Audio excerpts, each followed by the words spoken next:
Breaking news mga kababayan, Amerika binigyan ng babala ng Iran. Israel nahuli ang isang commander ng Hezbollah at Iran maglalabas at gagamit ng mga matitinding weapon na hindi pa nila ginamit sa Israel sa kanilang gagawing paghihiganti. Samantala, Amerika binigyan din ng warning ang Iran ngayon na hindi na nila pipigilan ang Israel sa anumang malalang pagsalakay na gagawin nito sa kanilang kalaban. Magiging mas mabagsik at malawak na nga ba ang gagawing pag-atake ng Israel? At ano-ano ang mga bagong weapon na ilalabas ng Iran? Tara at pag-usapan ang buong istorya. Pero bago po ang lahat ng iyan ay hinihiling ko pong i-like nyo na ang video ito dahil isa po yung napakalaking tulong para sa aming mga content creator. Maraming salamat po. Eto na nga, isang commander ng Hezbollah nahuli ng IDF. Ayon sa militar ng Israel, nahuli nila ang isang mataas na opisyal ng Hezbollah sa isang naval raid or operasyon sa tubig na isinagawa sa bayan ng Batroon sa hilagang bahagi ng Lebanon nitong Biyernes lamang.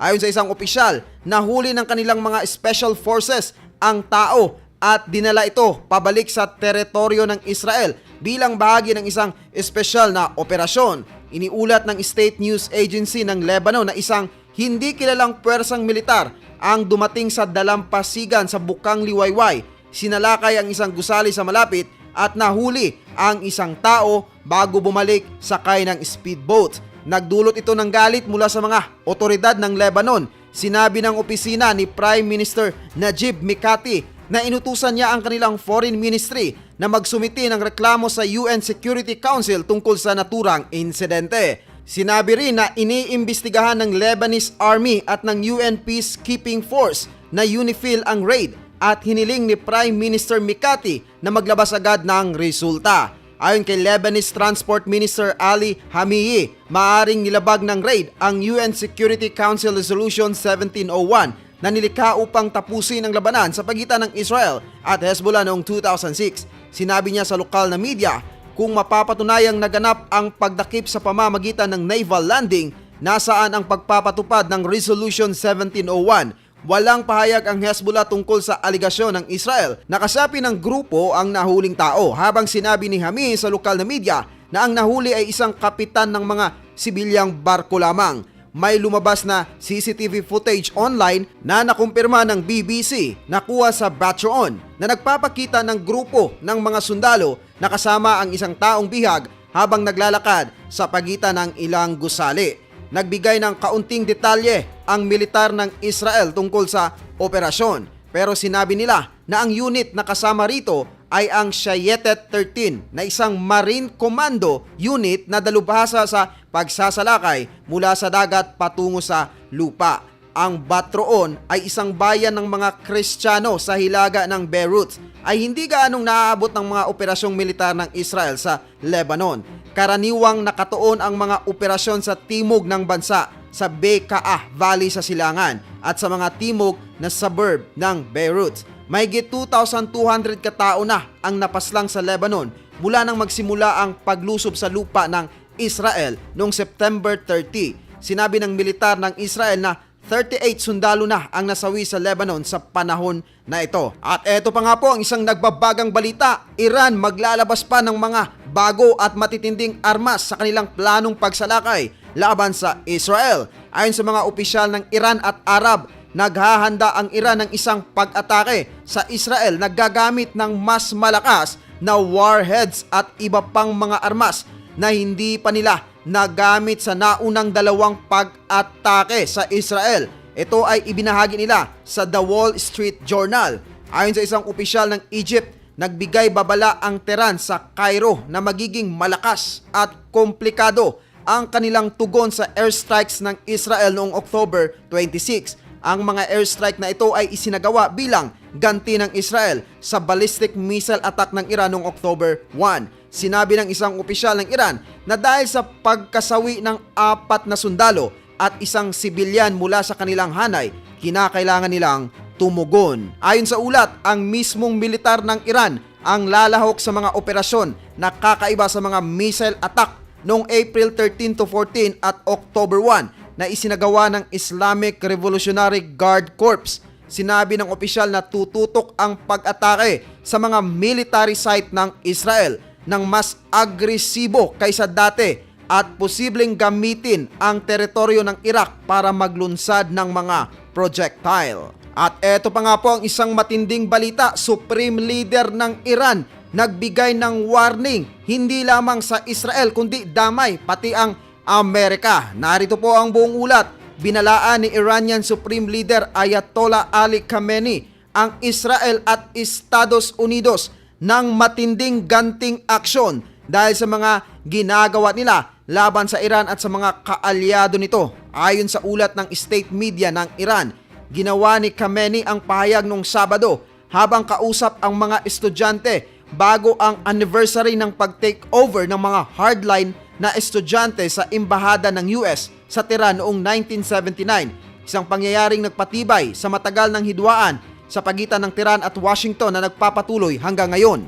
At eto nga po ang sinabi ng Supreme Leader sa kanyang speech, Tagalogin na lang po natin. Ang mga kalaban, maging ang rehime ng Zionist o ang Estados Unidos ay tiyak na makakatanggap ng matinding ganti para sa kanilang ginagawa laban sa Iran, sa bansang Iran at sa Resistance Front.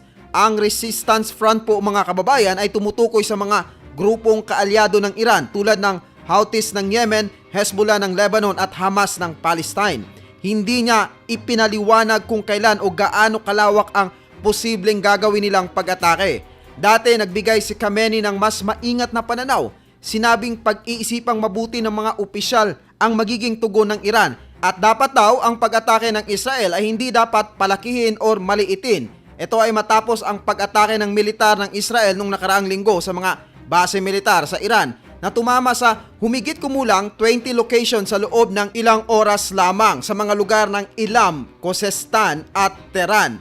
Noong Sabado, nakipagpulong si Khamenei sa mga estudyante sa universidad para sa pagdiriwang ng Students' Day. Ang okasyong ito ay ala-ala ng insidente noong November 4, 1978 kung saan nagpaputok ang mga sundalong Iranian sa mga estudyanteng nagprotesta laban sa pamamahala ng Shah sa Tehran University. Mainit ang pagsalubong ng mga tao kay Khamenei at sila pa nga ay sumisigaw na ang dugong nasa aming mga ugat ay handog para sa aming leader. Ipinangamba naman ngayon ng mga tao ang patuloy na pagtaas ng panganib at eskalasyon ng digmaan. Sinabi ng Israel na ang kanilang airstrike sa Iran noong October 26 ay tugon lamang sa mga malaking ballistic missile attack ng Tehran noong October 1. Ang pag-atake ng Iran na gumamit ng humigit kumulang 200 missiles ay isinagawa matapos ang mga pag-atake ng Israel sa mga nakaraang buwan na nagdulot ng pagpaslang sa mga leader ng Hezbollah, Hamas at mga kasapi ng militar ng Iran. Nagbabala ang Israel sa Iran na huwag gantihan ang kanilang pag-atake, habang sinabi naman ng Tehran na bagamat hindi nila nais ng digmaan ay talagang tutugon sila sa ginawa ng Israel. Nagbabala si Lieutenant General Herzi Halevi na hepe ng militar ng Israel na kung maglulunsad muli ng missile barrage ang Iran laban sa Israel, handa silang tugunan ito ng matindi. Sinabi niya na may mga target na inihanda sakaling kailanganin itong gawing muli. Ang anumang karagdagang pag-atake mula sa alinmang panig ay maaring humantong sa mas malawak na sigalot sa naturang rehiyon. At maging ang buong mundo ay siguradong madadamay po sa gulong ito na mas lalo pang naging tensyonado ngayon dahil sa mga labanan ng Israel sa Gaza at Lebanon. Hindi po talaga nagpapaawat ang Israel. Talagang pupulbusin nila ang kanilang mga kalaban tulad ng pangako ng kanilang mga leader. Ilang araw bago ang eleksyon ng Pangulo ng Estados Unidos sa Martes ay tuloy-tuloy pa rin ang bakbakan sa mga lugar na ito. Ang militar ng Estados Unidos ay may presensya sa Middle East kabilang ang mga sundalo na nagmamanman sa isang Terminal High Altitude Area Defense or THAAD system sa Israel. At sa ating nakaraang ulat nga, tinalakay natin na magdadagdag pa ang Amerika ng mga karagdagang puwersa at mga matitinding armas sa Middle East bilang paghahanda sa anumang gagawin ng Iran Bagamat hindi direktang kinakalaban ng Amerika ang Iran, pero alam ng buong mundo na sinusuportahan talaga ng Amerika ang Israel. At alam naman po natin kung bakit nag-iinit at binalaan ng Iran ang Amerika ngayon. At siguradong mas lalo pa silang magagalit dahil mayroon pang gagawin ang Amerika.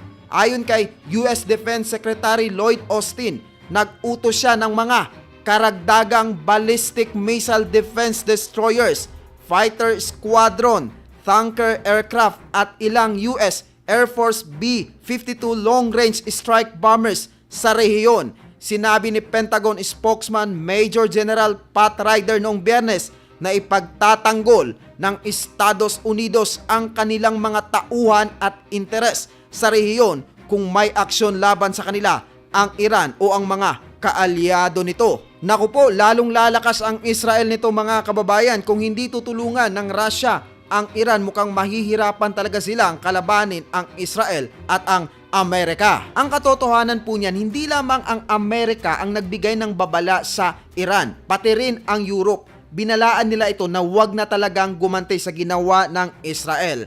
Pero mukhang magiging matigas ngayon ang Iran. At dahil nga po sa naririnig ng Amerika na patuloy na pagwawar ng Iran sa Israel at sa kanilang planong paghihigante, naglabas na rin ng matinding statement ang Amerika. At eto nga po ang nagbabagang balita. Iniulat ng news site na Axios na nagbabala na naman ang Estados Unidos kamakailan sa Iran na huwag maglunsad ng panibagong pag-atake laban sa Israel. Ayon sa ulat, sinabi ng Washington na hindi nila mapipigilan ang Israel kung ito ay muling gaganti. Dahil nung nakaraan mga kababayan, medyo nagpreno ang Israel dahil sa mga babala ng US. Kumbaga pinipigilan pa nila ang Israel na umatake ng matindi noong mga panahon na yon.